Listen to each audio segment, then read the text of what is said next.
TET class by Dagam Ramesh. Perspective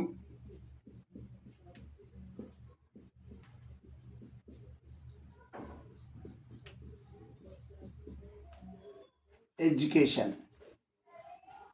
Perspectives in education.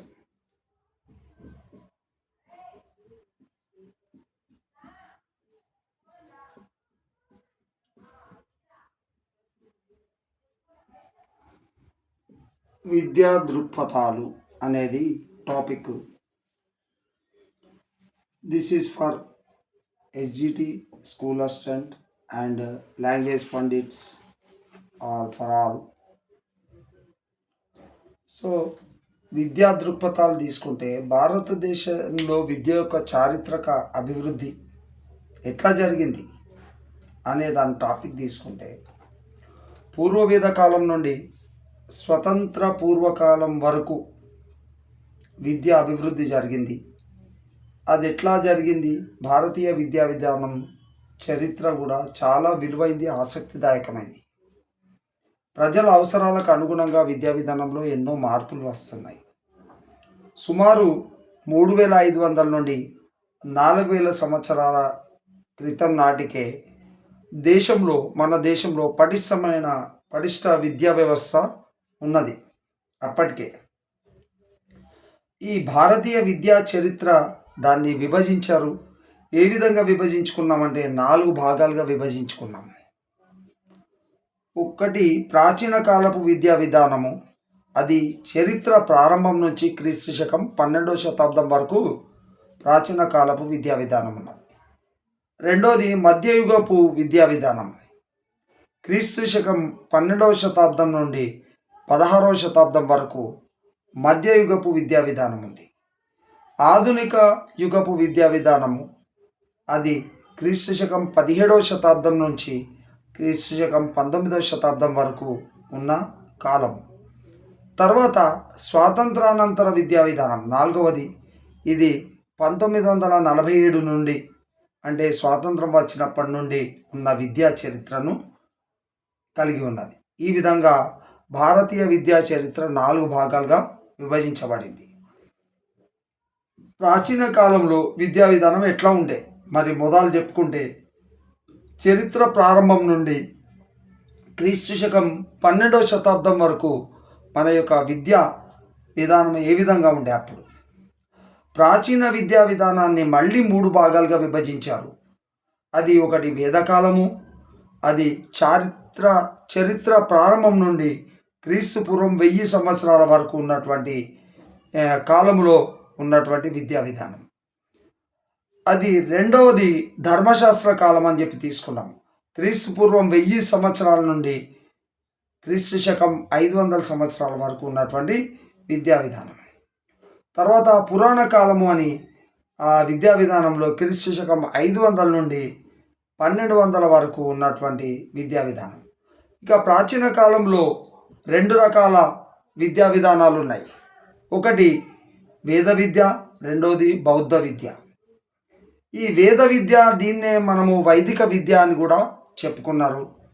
ఈ వైదిక విద్యలో మనకు ప్రాచీన భారతదేశంలో హిందూ మత తాత్విక అంశాల ఆధారంగా నిర్వహించబడే విద్యను వేద విద్య లేదా వైదిక విద్య అని చెప్పి చెప్తాము. వేదాలను ఆధారంగా చేసుకొని కొనసాగిన విద్యనే వేద విద్య. ఇక వేదం అను పదము విద్ అనే సంస్కృత ధాతువు నుండి వచ్చింది. విద్ అనగా అర్థం ఏంటంటే తెలుసుకోవడం. విద్ అనగా అర్థం ఏంటి? తెలుసుకోవడం. వేదాలు అనగా విభిన్న రకాల జ్ఞానాన్ని వేదము అంటారు. వేదకాలాన్ని 2 భాగాలుగా విభజించవచ్చు. అది ఒకటి తొలివేద కాలము, 2 మలివేద కాలం. తొలివేద కాలము క్రీస్తు పూర్వము 1500 నుండి క్రీస్తు పూర్వము 1000 సంవత్సరాల వరకు ఉన్నటువంటి కాలాన్ని తొలివేద కాలం అంటారు. అట్లాగే మలివేద కాలం అంటే క్రీస్తు పూర్వము 1000 నుంచి క్రీస్తు పూర్వము 600 సంవత్సరాల వరకు ఉన్నటువంటి కాలాన్ని మలివేద కాలం అంటారు.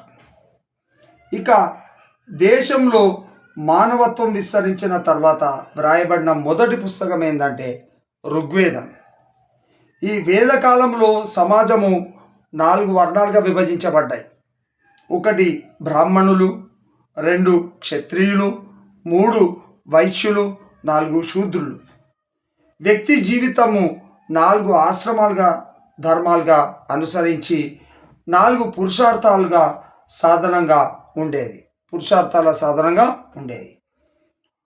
అది ఆశ్రమ ధర్మాలు 4. 1 బ్రహ్మచర్యము. దాంట్లో మనము బ్రహ్మచర్యము ధర్మము అని ఉంటుంది. పురుషార్థాల్లో 4 ఆశ్రమాలు. 1 బ్రహ్మచర్యము, 2 గృహస్థాశ్రమము, 3 వానప్రస్థము, 4 సన్యాసం. అట్లాగే పురుషార్థాలు వచ్చేసి 4 తీసుకున్నారు: ధర్మము, అర్థము, కామము, మోక్షం.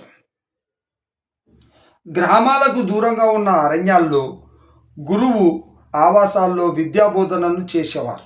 అంటే పూర్వము విద్యను గ్రామాలకు దూరంగా అరణ్యాల లోపల బోధన చేసేవారు.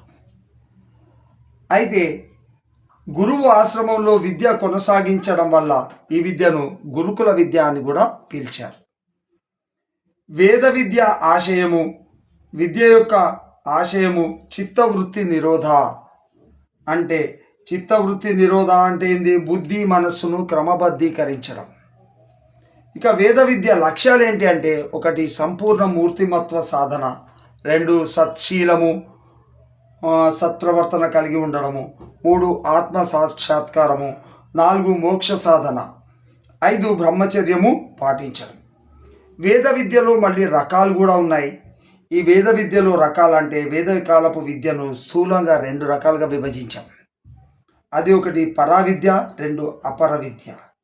పరావిద్య అంటే ముక్తి మోక్షం పొందడానికి ఉపయోగపడేది, లేదా దీన్నే ఆశ్మిక విద్య అని కూడా అంటారు. అపర విద్య అంటే సమాజంలో ఒక వ్యక్తి ఒక ఉత్తమ సంఘ జీవితం గడపడానికి ఉపయోగపడేది అపర విద్య అంటారు. దీన్నే ఐహిక విద్య అని కూడా అంటారు. వేద విద్య ప్రారంభం. వేద విద్య ఎలా ప్రారంభం అంటే అగ్రవర్ణాలైన బ్రాహ్మణ, క్షత్రియ, వైశ్యులకు మాత్రమే గురుకులాల్లో ప్రవేశం కల్పించబడేది. శూద్రులు విద్యకు అనర్హులు. ఉపనయన సంస్కారంతో విద్య ప్రారంభమయ్యేది. తర్వాత ఉప అనగా సమీప, నయనము అనగా నేత్రము లేదా జ్ఞానము, ఉపనయనము అనగా దగ్గరకు చేర్చడము అని అర్థం. జ్ఞాన సముపార్జనకు సమీపాన ఉండడమే ఉపనయనం. గురువు విద్యార్థి చెవిలో గాయత్రి మంత్రము ఉపదేశించి ఒక నమశివాయ, ఓం నమశివాయ అని వ్రాయించేవారు. ఉపనయన వయస్సు వర్ణము అనుసరించి ఉండేది. అంటే వాళ్ళ కులాన్ని బట్టి అది బ్రాహ్మణులకైతే 8 సంవత్సరాలు, క్షత్రియులకు 10 సంవత్సరాలు, వైశ్యులకు 12 సంవత్సరాలు, శూద్రులకు ఉపనయనం అర్హత లేదు. ఉపనయనం పొందిన వారిని ద్విజులు, వాసి, అంతేవాసి లేదా గురువుల వాసి అని కూడా అంటారు. విద్య 12 సంవత్సరాల పాటు కొనసాగేది. విద్యార్థికి 18 సంవత్సరాల వయస్సు వచ్చిన తర్వాత సమవర్తన ఉత్సవంతో విద్య ముగిసేది. పరిషత్, ఉన్నత విద్యా సంస్థలు ఇంకా ఎలా ఉంటాయంటే వేద విద్యా బోధనాంశాలు. ఇవి బ్రాహ్మణ వైదిక విద్యలో హిందూ సాంప్రదాయ విద్యలు నేర్పబడేవి. వర్ణాశ్రమ ధర్మాన్ని అనుసరించి విద్యాబోధన కూడా జరిగేది. వేదాలు, వేదాంగాలు, తత్వశాస్త్రం, వ్యాకరణం, భాష, తర్కం, జ్యోతిష్యం, ఛందస్సు, ఖగోళ శాస్త్రం అంశాలు మొదలగునవి బోధించబడేవి. వేదకాలపు విద్యా విధానంలో వ్రాత సాధనాలు, భోజపత్రాలు, బ్రాహ్మణులకు యజ్ఞయాగాది క్రియలు, కర్మజ్ఞానము, బ్రహ్మజ్ఞానము ఉండేది. క్షత్రియులకు రాజనీతి, శస్త్రాస్త్ర ప్రయోగము, ధర్మరక్షణ, అట్లాగే దేశరక్షణ ఉండేది. వైశ్యులకు గణితము, వాణిజ్యము, భూగోళ శాస్త్రం, వ్యవసాయం మొదలగు విషయాలు ఉండేవి. శూద్రులకు విద్య నిరాకరించబడింది. వేద విద్య బోధన విధానం. విద్యా బోధన ఆర్య సంప్రదాయ పద్ధతిలో నిర్వహణ చేసేవారు. సంస్కృత భాషలో బోధన ఉండేది. ప్రధాన బోధన పద్ధతి వాచిక పద్ధతి. వాచిక పద్ధతిలో 3 దశలు ఉన్నాయి. 1 శ్రవణం, 2 మననం, 3 నిధిధ్యాసన. శ్రవణం అంటే గురువు పలికిన దాన్ని విని అనుకరించడం లేదా వల్లెవేయడాన్ని శ్రవణం అంటారు. మననం అంటే బోధన విషయాలపై గోష్ఠుల నిర్వహణ, విన్న పాఠము ఏకాంతంగా నెమరువేస్తూ సందేహాలకు చర్చల ద్వారా నివృత్తి చేసుకోవడాన్ని మననం అంటారు.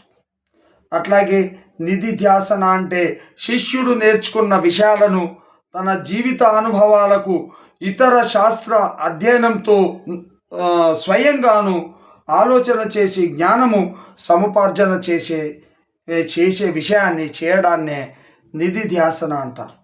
మోక్షాన్ని పొందడము నిధిధ్యాసనము లేదా అత్యున్నత స్థానం అవుతుంది. ఇతర బోధన పద్ధతులు ఇంకేముంటాయంటే 1 ప్రశ్నించడం ఉంటుంది, 2 సందేహాలు తీర్చుకోవడము. ఇవి 2 రకాల ఇతర బోధన పద్ధతులు కూడా ఉంటాయి. ఇక స్త్రీ విద్య ఎలా ఉండేది అంటే అప్పట్లో వేదకాలపు తొలి దశలో స్త్రీలకు ఉపనయన అర్హత ఉండేది. గార్గి, మైత్రేయి లాంటి వారు ఉపనిషత్తులలో పాండిత్యం ద్వారా ప్రఖ్యాతిగాంచారు. మలివేద కాలానికి స్త్రీకి ఉపనయన కర్మలు నిషేధించబడ్డాయి. వివిధ స్థాయిలలో ఉపాధ్యాయులు ఎట్లా ఉండేవారంటే 1 ఆచార్య అనేవారు, 2 ఉపాధ్యాయ, 3 గురు, 4 అతి గురువు అని చెప్పి ఉపాధ్యాయ స్థాయిలు ఉండేవి. వివిధ స్థాయిల విద్యార్థులు ఎలా ఉండేవారంటే 1 బ్రహ్మచారి అనేది స్థాయి, 2 విద్యార్థి, 3 ఛాత్ర, 4 అంతేవాసి అనేది ఈ యొక్క 4 స్థాయిలలో విద్యార్థులు ఉండేవారు. వివిధ రకాల పాఠశాలలు ఉండేవి. అప్పుడు ఆచార్య గురుకులాలు ఏకోపాధ్యాయుడై అతని ఇంటి వద్ద విద్యార్థికి 12 సంవత్సరాల కాలము విద్యాబోధన చేసే ప్రదేశాన్ని ఆచార్య లేదా గురుకులాలు అని చెప్పి అనేవారు. ఉపాధ్యాయ పాఠశాల అనేది ఉండేది. ఒక ప్రత్యేక విషయాన్ని తగిన గురుదక్షిణ తీసుకొని బోధించే ఉపాధ్యాయుని గృహములో అది జరిగేది. అది ఉపాధ్యాయ పాఠశాల. పరిషత్ పాఠశాలలు అంటే వివిధ విషయాల్లో నిష్ణాతులు, పండితులు, ఇంకా న్యాయ సూత్రాధికారులు ఉండే ప్రదేశాన్నే మనము పరిషత్ పాఠశాలలు అనేవారు. చరణాలు అంటే ఆధ్యాత్మికము మరియు లౌకిక సంబంధ విషయ పాఠ్య ప్రణాళికలను తయారు చేసే పాఠశాలలను చరణాలు అనేవారు. ఇక ఆశ్రమాలు అంటే కొన్ని ప్రత్యేక విషయాలను బోధించే స్వతంత్ర ఆశ్రమాలు అనేవారు. అంతర్జాతీయ ఖ్యాతిని పొందిన వారణాసి, తక్షశిలలు, దక్షిణాదిలో కంచి విద్యాపీఠము కూడా ఉండేవి. అప్పుడు వేద విద్యలో గురువు పర్యవేక్షణలో ప్రతిభగల విద్యార్థులు తన తోటి విద్యార్థులకు బోధన చేసి బోధన చేసే విధానాన్నే మానిటోరియల్ పద్ధతి అనేవారు. చెన్నైలో పనిచేసిన బెల్ అనే విద్యావేత్త మానిటోరియల్ పద్ధతిని చూసి ఇంగ్లాండ్లో సార్వజనీన విద్యా వ్యాప్తిని ప్రవేశపెట్టడంతో తర్వాత కాలంలో అది బెల్ సిస్టంగా పేర్కొన్నారు. వేద విద్య సుగుణాలు. మరి వేద విద్యలో గురుపీఠానికి అత్యున్నత స్థానం ఇవ్వడం జరిగింది. అభ్యసనలో క్రమశిక్షణకు ప్రాధాన్యత ఉన్నది. నైతిక విలువలకు ప్రముఖ స్థానం కల్పించడం జరిగింది.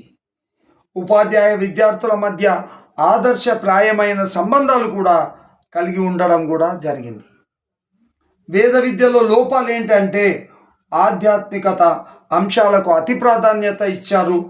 అట్లాగే ఉన్నత కఠిన క్రమశిక్షణలు ఇవ్వడం, ఇంకా పోతే స్త్రీ విద్యకు ప్రాముఖ్యత ఇవ్వకపోవడం, శూద్రులకు విద్య అందకపోవడం, ప్రజల భాషల్లో బోధన లేకపోవడం, ఇంకా శాస్త్రీయ విద్యకు స్థానం లేకపోవడము, గురు అర్హత బ్రాహ్మణులకు మాత్రమే పరిమితం చేయడం, విద్యార్థికి అభ్యసనలో స్వేచ్ఛ లేకపోవడం, ఇవన్నీ కూడా వేద విద్యలోని లోపాలుగా పరిగణించబడ్డాయి. ఈ క్లాసు నేను భారతదేశంలో విద్య యొక్క చారిత్రక అభివృద్ధి అనే పాఠాన్ని మన పర్స్పెక్టివ్స్ ఇన్ ఎడ్యుకేషన్ విద్యా దృక్పథాల్లో టెట్ వారి కోసం బోధించడం జరిగింది.